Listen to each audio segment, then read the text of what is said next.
Hello friend, welcome to the channel solution. आज हम आपकी माइक्रोबायोलॉजी का एक और महत्वपूर्ण टॉपिक डिस्कस करने वाले हैं जो कि आपके सेमेस्टर एग्जाम में पूछा जाता है। और आज का जो टॉपिक है वह है आपका डिसइंफेक्शन। और इस टॉपिक में हम बात करेंगे उनके basic introduction, their ideal property as well as their classification method के बारे में। सबसे पहले हम समझ लेते हैं कि इन्फेक्शन क्या होता है, तब आप समझ पाएंगे कि डिसइंफेक्शन क्या होता है। इन्फेक्शन एक ऐसा वर्ड है जो आज के इस पैंडेमिक सिचुएशन में हम सब ने सुना, समझा और अच्छे से महसूस भी किया है। इन्फेक्शन एक ऐसा कंडीशन अपन बोल सकते हैं जहां पे कभी भी कोई ऐसा व्यक्ति जो अभी फिलहाल हेल्दी है, वो किसी ऐसे व्यक्ति, ऐसे ऑब्जेक्ट, चाहे वो लिविंग हो चाहे नॉन लिविंग ऑब्जेक्ट हो, उनके कांटेक्ट में किसी भी मोड के ट्रांसमिशन के थ्रू आता है, चाहे हाथ मिला करके, चाहे खांसने, छींकने या फिर किसी और पर्टिकुलर मीडियम से, और उसके बाद वो इन्फेक्ट हो जाता है। यानी कि उसके बाद उसके अंदर जो उसकी हेल्थ कंडीशन थी वो धीरे धीरे डिटोरिएट होने लगती है, धीरे धीरे डाउन होने लगती है और उसको बीमारी होने लगती है। तो एक ऐसा कंडीशन जो किसी व्यक्ति के कांटेक्ट या किसी व्यक्ति के ड्रॉपलेट के कांटेक्ट या किसी भी अदर मेथड से ट्रांसफर होने के बाद उसको हुआ हो,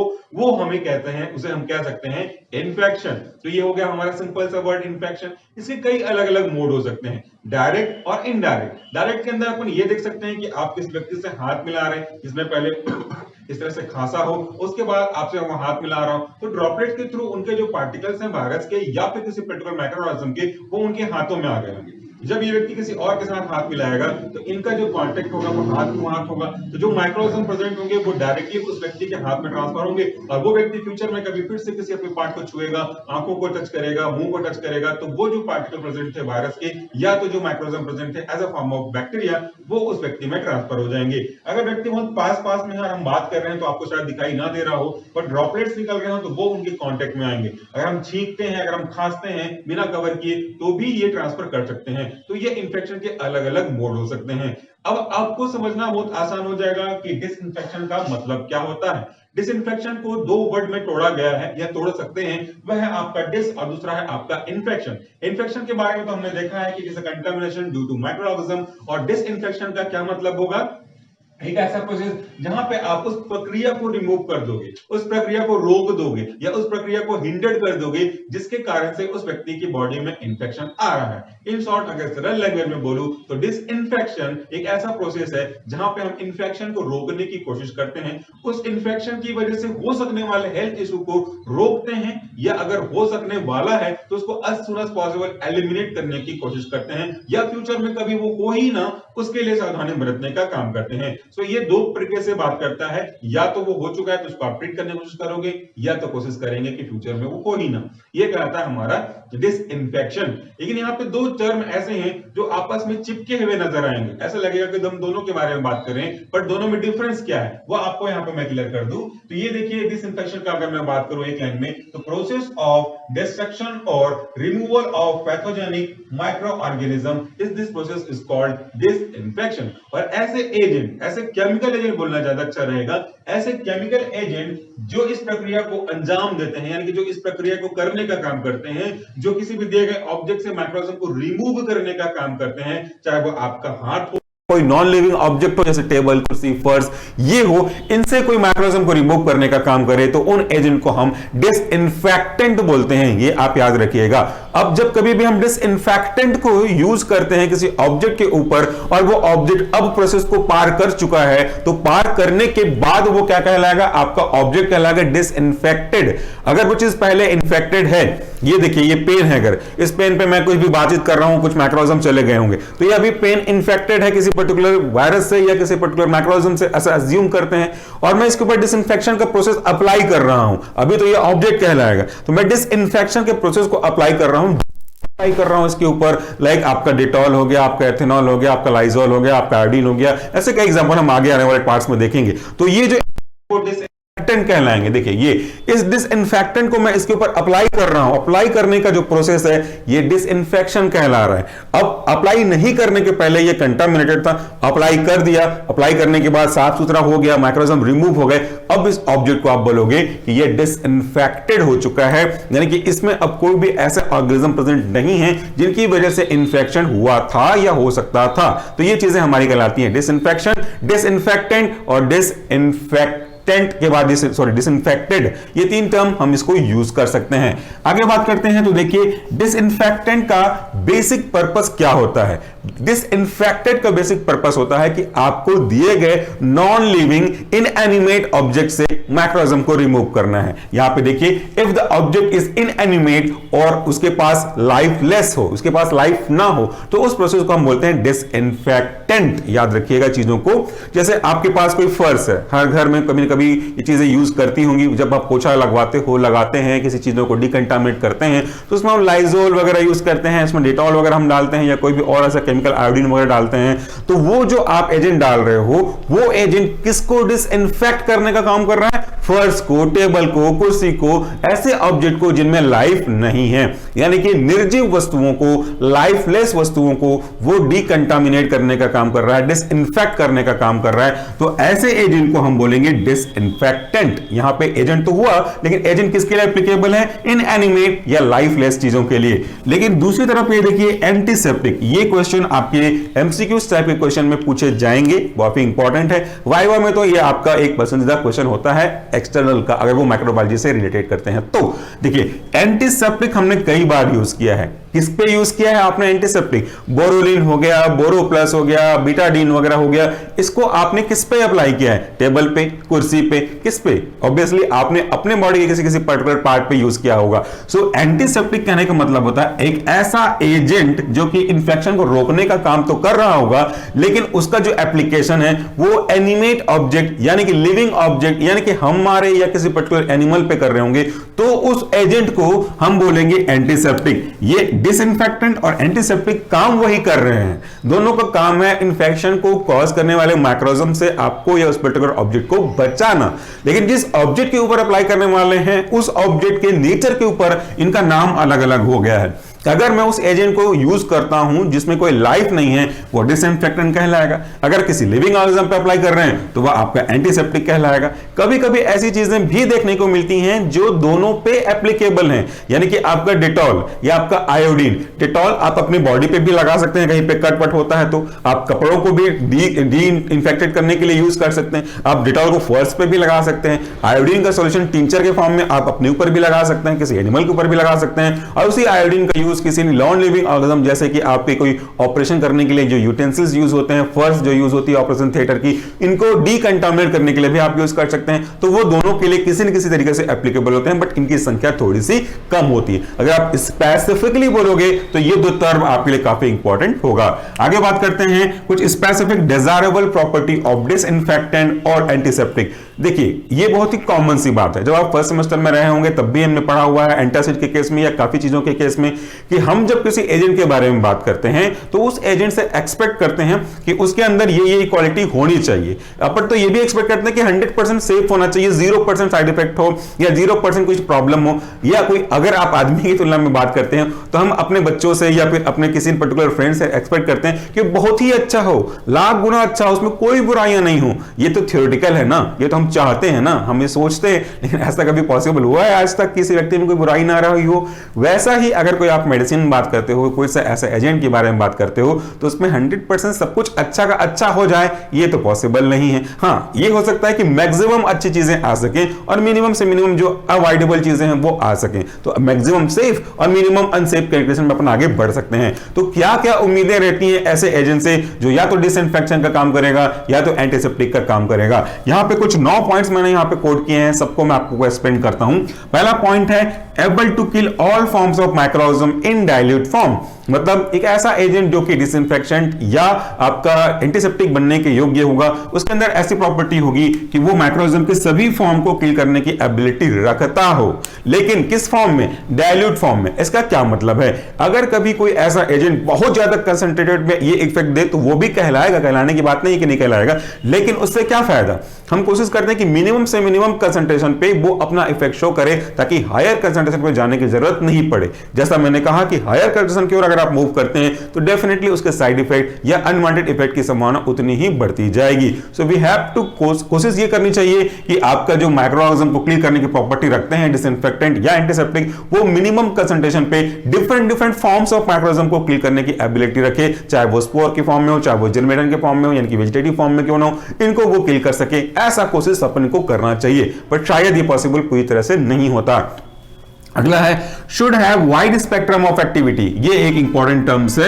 उसके पास ऐसा एबिलिटी होना चाहिए कि वो डिफरेंट तरीके के माइक्रोऑर्गेनिज्म को खत्म कर सके। वाइड स्पेक्ट्रम का मतलब क्या होता है? वाइड का मतलब होता है चौड़ा, और स्पेक्ट्रम का मतलब होता है उसकी एक्टिविटी, कि वो कितने तरीके के माइक्रोऑर्गेनिज्म को खत्म कर सकता है। कितने माइक्रोऑर्गेनिज्म मैं नहीं कह रहा, कितने तरीके के। जैसे अगर आप कितने बोलोगे तो ए टाइप का है, ए टाइप के 1000 माइक्रोऑर्गेनिज्म है तो वो नहीं कहलाएगा। आप A B C D E F G H I J जितना भी आगे जा सकते हो अल्फाबेट के हिसाब से, उतने टाइप के माइक्रोऑर्गेनिज्म को अगर किल कर सकता है तो वो ब्रॉड स्पेक्ट्रम कहलाता है। आगे वाले सेमेस्टर में जब आप फार्माकोलॉजी पढ़ेंगे 3, उसमें पढ़ेंगे एंटीबायोटिक्स, तो उसके अंदर आप पढ़ेंगे कि ब्रॉड स्पेक्ट्रम यानी कि वो डिफरेंट तरीके के माइक्रोऑर्गेनिज्म के इंफेक्शन से आपको रिलीफ देने का काम करता है, तो वो कहलाएंगे हमारे wide spectrum of activity. That means वो बैक्टीरिया को भी किल करने की एबिलिटी रखता हो, वो फंगस को भी किल करने की एबिलिटी रखता हो, वो वायरस को भी कुछ हद तक किल करने की एबिलिटी रखता हो, तो वो ज्यादा से ज्यादा टाइप के माइक्रोऑर्गेनिज्म को खत्म कर सके, ऐसी प्रॉपर्टी उसके अंदर होनी चाहिए। तो अगर आप बीटाडीन का देखेंगे तो आपको मिल जाएगा काफी अच्छी चीजें के बारे में। आयोडीन देखेंगे तो उसमें भी कुछ प्रॉपर्टी मिल जाएगी।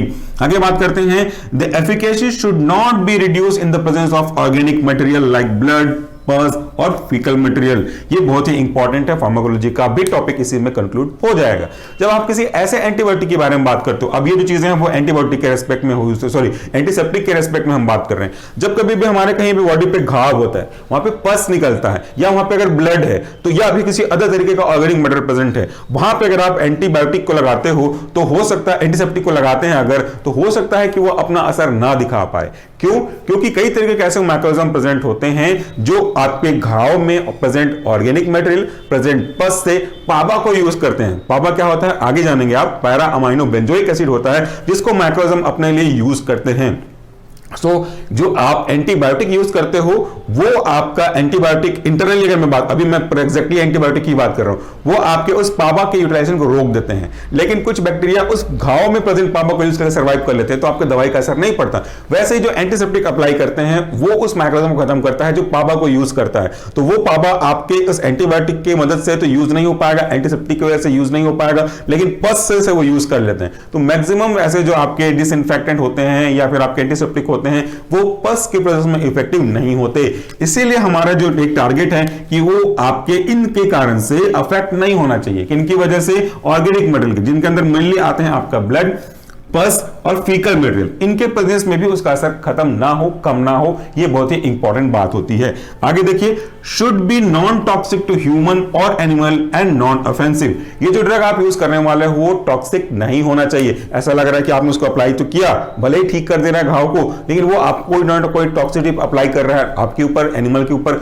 वो नहीं होना चाहिए। ऑफेंसिव भी नहीं होना चाहिए, मतलब बहुत ज्यादा उसको लगाने की वजह से आपको कोई इरिटेशन, कोई तकलीफ ना होनी चाहिए। ये भी आपका खास प्रॉपर्टी होनी चाहिए आपके इस एंटीसेप्टिक की या तो डिसइंफेक्टेंट की। अगला जो हमारा प्रॉपर्टी है वो है it should be water soluble and have good shelf life. जो आप डिसइंफेक्टेंट यूज करने वाले हो या फिर आप एंटीसेप्टिक यूज करने वाले हो वो अच्छा खासा वाटर सोल्यूबल होना चाहिए, ताकि आपके बॉडी में प्रेजेंट फ्लूइड के साथ वो डिसॉल्व हो सके पर्टिकुलर पार्ट पे जिस पे आपने एक्सटर्नली अप्लाई किया है, डिसॉल्व हो सके, उसका पेनिट्रेशन पावर बढ़ सके और वो उस प्रेजेंट माइक्रोऑर्गेनिज्म को खत्म कर सके। ये उसकी प्रॉपर्टी होती है। एंड सेकंड है शेल्फ लाइफ उसकी अच्छी होनी चाहिए, यानी कि वो लंबे समय तक अपनी प्रॉपर्टी को मेंटेन रिटेन करके रख सके, ऐसा हो। ये आपकी डिजायरेबल प्रॉपर्टी है। देखिए वर्ड पे अंडरलाइन करिए, ये डिजायरेबल प्रॉपर्टी है, ऐसा हम चाहते हैं, लेकिन हर बार जो चाहे वो मिल जाएगी तो पॉसिबल नहीं है। सो कोशिश करिए कितने सारे आपको मिल सकते हैं उतना ही अच्छा होगा। Coming to the next point, that is should have good wetting as well as penetration property.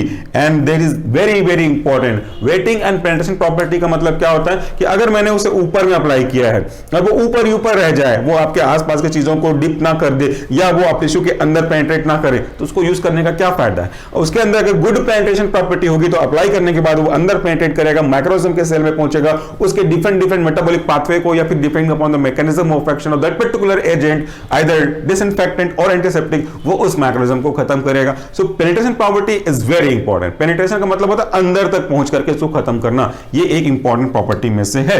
इसके बाद अगला देखिए, should be active in any pH. अगर आप उसको अप्लाई कर रहे हो तो आपके बॉडी में उस पर्टिकुलर पार्ट में हो सकता है ब्लड आ रहा हो सकता है पस आ रहा हो, या फिर कुछ और प्रॉब्लम हो गई हो, या फिर यूरिन ट्रैक इंफेक्शन के आसपास कहीं ऐसे यूरिन कांटेक्ट में आ रहा हो, तो आप उसको अप्लाई करोगे। आपके एंटीसेप्टिक को या तो डिसइंफेक्टेंट को, अगर आप जमीन उमीन की बात कर रहे हो तो उसके अंदर अगर ऐसा प्रॉपर्टी है कि वो किसी एक पर्टिकुलर पीएच पे काम करता है, से अगर वो एसिडिक मीडियम पे काम करता है तो आप बेसिक में अगर प्रॉब्लम होगी तो कैसे काम करेगा। अगर वो बेसिक पे ही काम कर सकता है और कंडीशन एसिडिक होगी तो कैसे काम करेगा, तो ऐसे में तो आपका नुकसान हो जाएगा ना। इसलिए कोशिश करनी चाहिए कि वो जो एजेंट है वो दोनों पीएच पे काम कर सके। ये जो प्रॉपर्टी है वो दोनों को मिलाकर के है, डिसइंफेक्टेंट और एंटीसेप्टिक की, ये दोनों के लिए दोनों एप्लीकेबल नहीं है, डिपेंडिंग ऑन द ऑब्जेक्ट ये प्रॉपर्टीज वेरिएबल है।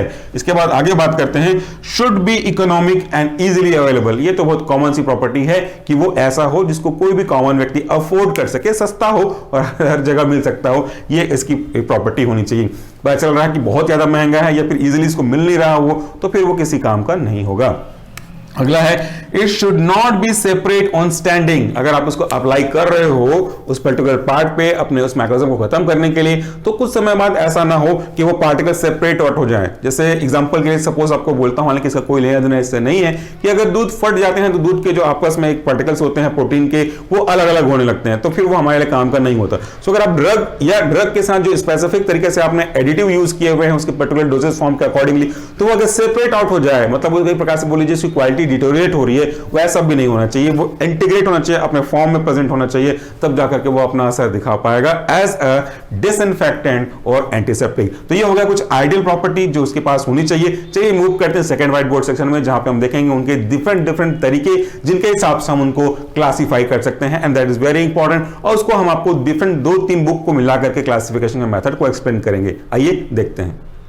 अगर हम ऐसे एजेंट को जो कि किसी भी दिए गए ऑब्जेक्ट को डिसइंफेक्ट करने का काम करते हैं, यानी कि डिसइंफेक्टेंट कहलाते हैं, इनको क्लासिफाई करना चाहें तो दिए गए 5 मेन तरीके से हम क्लासिफाई कर सकते हैं। इनको हमने 2 बुक को मिलाकर के क्लासिफिकेशन को मर्ज किया हुआ है। तो सबसे पहला जो तरीका होता है डिसइंफेक्टेंट के क्लासिफिकेशन का, वो होता है नेचुरल, यानी कि जो नेचुरली अबंडेंट मात्रा में अवेलेबल है हमारे सराउंडिंग में, हमारे एटमॉस्फेयर में, इनको यूज करें डिसइंफेक्शन के पर्पस को अचीव करने के लिए। तो ऐसे एजेंट, ऐसे डिसइंफेक्टेंट नेचुरल कहलाते हैं। इसके एग्जांपल बहुत सिंपल और कॉमन है, वह एयर एंड सनलाइट। ये आपके ग्रोथ ऑफ मैक्रोऑर्गेनिज्म को प्रिवेंट करते हैं। कैसे? अगर आप किसी भी दिए गए ऑब्जेक्ट को थोड़ी देर के लिए रूम टेम्परेचर पे रखते हैं तो वो धीरे से गर्म होने लगता है। दैट मींस अगर वो रूम टेम्परेचर इतना सफिशिएंट है तो धीरे से वो इवोपरेट होने लगता है। तो सोचिए कि अगर उसी सैंपल को अगर आप सनलाइट में रख दें तो कितनी अधिक मात्रा में उसको गर्मी मिलेगी, हीट मिलेगी, और इसके कारण से उस सैंपल में अगर कोई मॉइस्चर प्रेजेंट है जो कि मैक्रोऑर्गेनिज्म के ग्रोथ के लिए काफी अच्छा होता है, तो वो मॉइस्चर का इवोपरेशन हो जाएगा,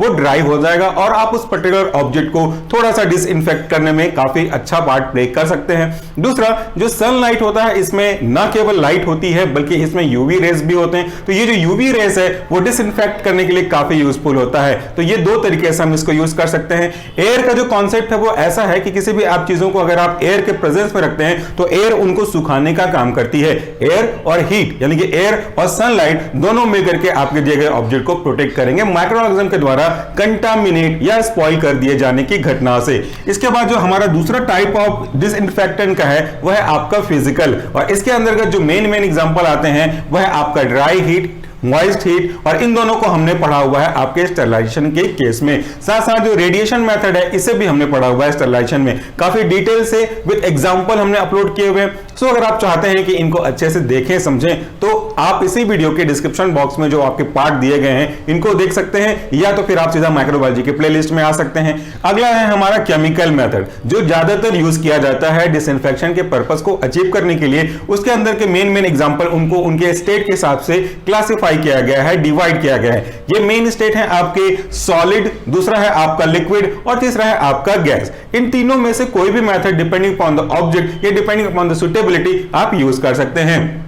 अगर आप पर्टिकुलर किसी सॉलिड को स्टरलाइज करना चाहते हैं, डिसइंफेक्ट करना चाहते हैं, तो उसके लिए हम स्पेसिफिक एजेंट को यूज करेंगे, केमिकल के अंदर यूज करेंगे, पाउडर को यूज करेंगे। और अगर आप चाहते हो कि वो लिक्विड के फॉर्म में हो सके तो बहुत आसानी से उसको लिक्विड फॉर्म में कन्वर्ट करके यूज कर सकते हैं। मोस्ट ऑफ द केस में अगर आप डिसइंफेक्टेंट के फॉर्म के बारे में बात करेंगे तो वो इसे लिक्विड फेज में आते हैं। बट अगर हमको कभी कभी सीलिंग को डिसइंफेक्ट करना हो, किसी ऐसे पर्टिकुलर पार्ट को डिसइंफेक्ट करना हो जहां तक लिक्विड सही मात्रा में होमोजीनियस मैनर में ना पहुंच सके, तो उसके लिए हम गैसियस फॉर्म ऑफ डिसइंफेक्टेंट को प्रीफर करते हैं। इनके एक एग्जांपल है नॉन स्पेसिफिक तरीके से, वह आपका इथिलीन ऑक्साइड, ये बेसिक गैसिक फॉर्म को रिप्रेजेंट करता है। आपका ओजोन, ये भी गैस ऑफ फॉर्म को डिसइंफेक्टेंट को रिप्रेजेंट करता है। आपका जो फॉर्मेल्डिहाइड है ये बेसिकली सॉलिड फॉर्म में होगा, जिसको आप कन्वर्ट कर सकते हैं लिक्विड फॉर्म में, और वो फॉर्म आपका फॉर्मेलिन कहलाएगा। इसके बाद आप अल्कोहल और फिनॉल को यूज कर सकते हैं डिसइंफेक्ट करने के लिए। आज के डेट में जब हम हैंड सैनिटाइजर यूज करते हैं तो वहां पे अल्कोहल बहुत अधिक मात्रा में यूज होता है। मतलब एक मोटा मोटा पार्ट बोल लीजिए,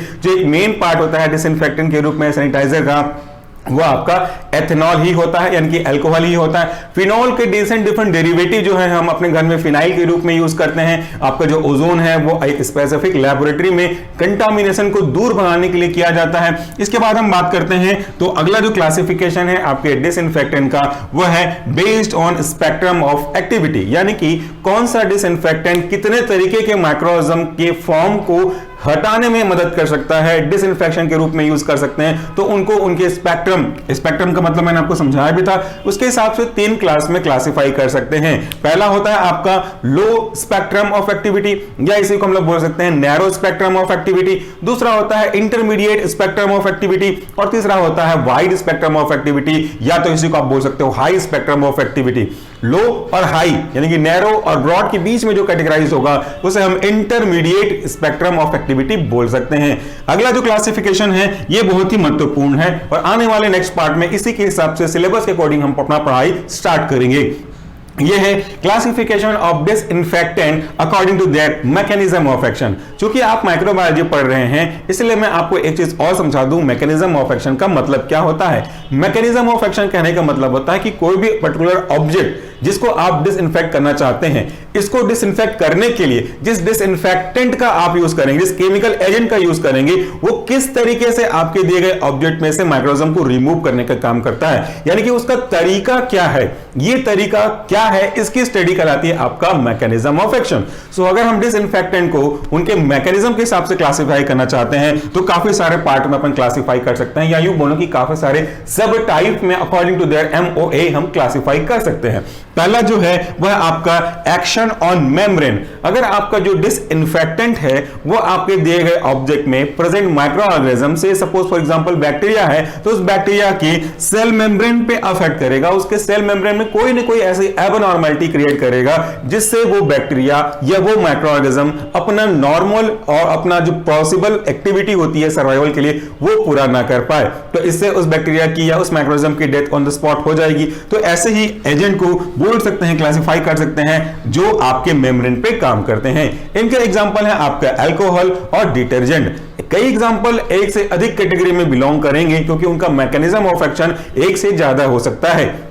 कोई इस तरीके से भी काम कर सकते हैं, कोई स्पेसिफिक तरीके से काम करता है, और कोई लगभग सारे तरीके को फॉलो कर सकता है। तो ये अल्कोहल और आपका डिटर्जेंट इसी कैटेगरी में। कैसे काम करेंगे, क्या एक्टिविटी परफॉर्म करेंगे मेम्ब्रेन पे, वो आप नेक्स्ट पार्ट में देख पाएंगे। दूसरा है आपका जो ऐसे डिसइंफेक्टेंट जो डीनेचर करते हैं सेल्यूलर प्रोटीन को, जो आप ऑब्जेक्ट दिए हो उसमें कोई अगर माइक्रोऑर्गेनिज्म प्रेजेंट है, उसके उस माइक्रोऑर्गेनिज्म जो कि एक सेल है, भले सिंगल सेल क्यों ना हो, तो उस सेल के अंदर कुछ ना कुछ प्रोटीन तो पाया जाएगा, इसी को बोलते हैं सेल्यूलर प्रोटीन। तो उसी सेल्यूलर प्रोटीन को डीनेचर कर देगा, यानी कि उसके यूज करने लायक नहीं रहने देगा, और उसके कारण से बैक्टीरिया सर्वाइव नहीं कर पाएगा क्योंकि वो अपने ही उस सेल्यूलर प्रोटीन को यूज नहीं कर पा रहा है। सो जब बैक्टीरिया अपने सेल्यूलर प्रोटीन को यूज नहीं कर पाएगा तो भाई अपने आगे के ग्रोथ के लिए, अपने नॉर्मल सर्वाइवल के लिए किस पे डिपेंड रहेगा। तो इस तरीके से ऐसे डिसइंफेक्टेंट उनके इस प्रोटीन को डीनेचर करेंगे और हमारे लिए बेनिफिट होंगे।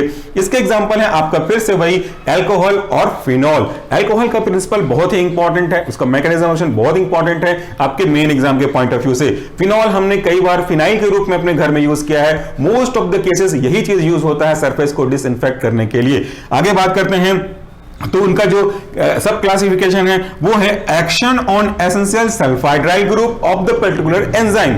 ये एंजाइम ऐसे एजेंट होते हैं, केमिकल एजेंट होते हैं जो किसी भी पर्टिकुलर एक्टिविटी को कैटलिस्ट करने में मदद करते हैं, यानी कि उस ऑनगोइंग प्रोसेस को फैसिलिटेट करेंगे ताकि अल्टीमेटली आपका एक फाइनल प्रोडक्ट के रूप में हमारे पास बन करके आ जाए। ये किसी के लिए भी जरूरी है, हमारे लिए भी बहुत जरूरी है, हमारे डिफरेंट मेटाबॉलिक एक्टिविटी के लिए भी एंजाइम का महत्वपूर्ण पार्ट होता है। वैसे ही आपके बैक्टीरिया या दूसरे टाइप माइक्रोऑर्गेनिज्म के लिए भी उनके पर्टिकुलर रेस्पेक्टिवली सर्वाइवल के लिए भी एंजाइम महत्वपूर्ण होता है। तो उस एंजाइम में जो स्पेसिफिक आपके एसेंशियल सल्फाइड्राइल ग्रुप होते हैं, इनके ऊपर एक्ट करेंगे, उनके उस एंजाइमेटिक एक्टिविटी के लिए रिस्पांसिबल फंक्शनल ग्रुप को डिस्टर्ब कर देंगे, तो वो एंजाइम अपना सही काम नहीं कर पाएगा। और वो अगर एंजाइम सही से काम नहीं कर पाता है तो फिर आपके बैक्टीरिया के लिए जो फाइनल प्रोडक्ट बनने वाला होता, जो उसके लिए सही होता, वो तो बनेगा नहीं और इससे वो बैक्टीरिया डिस्ट्रॉय हो जाएगा, किल हो जाएगा, डेड हो जाएगा। तो ऐसे कौन कौन से एजेंट हैं, उसके एग्जांपल है आपका हाइड्रोजन पर ऑक्साइड। नाम समझ में आ रहा है, हाइड्रोजन पर ऑक्साइड, जो कि उसके लिए ऑक्सीडेटिव स्ट्रेस जनरेट करने का काम करेगा। इसको भी डिटेल से देखेंगे आने वाले कुछ पार्ट्स में। अगला है आपका alkylation of amino group, carboxyl group, hydroxyl group. ऐसे पर्टिकुलर एजेंट, ऐसे पर्टिकुलर डिसइंफेक्टेंट जो दिए गए ऑब्जेक्ट में प्रेजेंट माइक्रोऑर्गेनिज्म के अंदर अल्काइलेशन कॉज करेंगे। किसका अल्काइलेशन कॉज करेंगे? वो कॉज करेंगे उनके अमाइनो ग्रुप पे, उनके आपके कार्बोक्सिल ग्रुप पे, हाइड्रोक्सिल ग्रुप पे। इन तीनों में से किसी पे भी या तीनों पे वो काम करके अपना एक्शन देंगे, उनकी नॉर्मल एक्टिविटी को डिस्टर्ब, अल्टर कर देंगे और इससे वो बैक्टीरिया सर्वाइव नहीं करेगा। और इसका एग्जांपल है आपका इथिलीन ऑक्साइड और फॉर्मेल्डिहाइड। फॉर्मेल्डिहाइड बहुत ज्यादा यूज किया जाता है। आपने अपने 12th क्लास में जो स्पेसिमेन देखे होंगे सिनॉप्सिस के फॉर्म में, स्पॉटिंग के फॉर्म में, वहां पे भी जो सैंपल रखे गए होते हैं उनको प्रिजर्व करने के लिए इसी फॉर्मेल्डिहाइड के liquid solution that is called formalin solution, इसका यूज हम करते हैं। उसी से आप समझ सकते हैं कि जो एक डेड बॉडी है किसी भी एनिमल की, सपोज ऑक्टोपस की, फ्रॉग की, वो तो काफी लंबे समय से पहले लिया गया होगा। तो उस लंबे समय से चले आ रहे स्पेसिमेन का अभी तक डिटोरिएशन या खराब क्यों नहीं हुआ? क्योंकि वो डूबा हुआ है आपके फॉर्मेलिन सॉल्यूशन में। इसका मतलब तो क्रिस्टल क्लियर है कि वो जो आपका फॉर्मेलिन सॉल्यूशन है उसके अंदर कुछ तो ऐसी प्रॉपर्टी पाई जाती है जो कि उस पर्टिकुलर सैंपल को खराब होने नहीं देता। अगर मैं ये कहूं कि उसी सैंपल को 4 दिन आप अपने नॉर्मल टेंपरेचर पर रख दीजिए तो देखेंगे वो पूरा खराब हो जाएगा। तो ये हमारा फॉर्मेलिन डिसइंफेक्टेंट का बहुत अच्छा काम करता है। अगला जो क्लासिफिकेशन है मैकेनिज्म ऑफ एक्शन के अकॉर्डिंगली, ये है आपका damage to the nucleic acid. Nucleic acid बहुत इंपॉर्टेंट होता है, आगे जाकर के उनके जेनेटिक मटेरियल के किसी न किसी हिस्से में अपना इन्वॉल्वमेंट शो करता है। सो अगर हम इसी न्यूक्लिक एसिड को डैमेज कर दें तो फिर वो तो अपना जो कैरेक्टरिस्टिक फीचर है वो कैरी ऑन नहीं कर पाएगा, उसको एक्सप्रेस नहीं कर पाएगा और उससे उसके जो एक्टिविटी है, बायोलॉजिकल एक्टिविटी है, कहना चाहिए मुझे, वो डिस्टर्ब हो जाएगी। तो ऐसे कौन कौन से एजेंट हैं जो उनके इस न्यूक्लिक एसिड को डैमेज करता है? इसके अंदर के मेन एग्जांपल है आपका एथिलीन ऑक्साइड, वो भी देखिए कई बार यूज हुआ है एथिलीन ऑक्साइड, साथ साथ आपका फॉर्मेल्डिहाइड। तो मैंने कहा था ना कि जो फॉर्मेल्डिहाइड है वो बहुत ही यूजफुल है, वो कई जगह अपना रोल प्ले करता है। तो ये रहा हमारा आज का पार्ट जिसमें हमने बेसिक इंट्रोडक्शन देखा कि डिसइंफेक्शन क्या है, डिसइंफेक्टेंट क्या है और डिसइंफेक्शन के बाद जो प्रोसेस बन के आता है वो क्या है। हमने ये भी देखा कि एंटीसेप्टिक क्या है और डिसइंफेक्टेंट क्या है, दोनों में क्या बेसिक डिफरेंस होता है। साथ साथ हमने main exam point of view से उसके क्लासिफिकेशन को भी समराइज करने की कोशिश करी है। So friend, that's all for the day. Thank you so much for watching this video. अगर आप पहले वाले व्हाइट बोर्ड सेक्शन का और अभी वाले व्हाइट बोर्ड सेक्शन का स्क्रीनशॉट लेना चाहते हैं आपके शॉर्ट नोट बनाने के लिए, तो थोड़ी देर बाद मैं यहां से हट जाऊंगा, आप इसका स्क्रीनशॉट ले सकते हैं। Thank you so much again. Take care.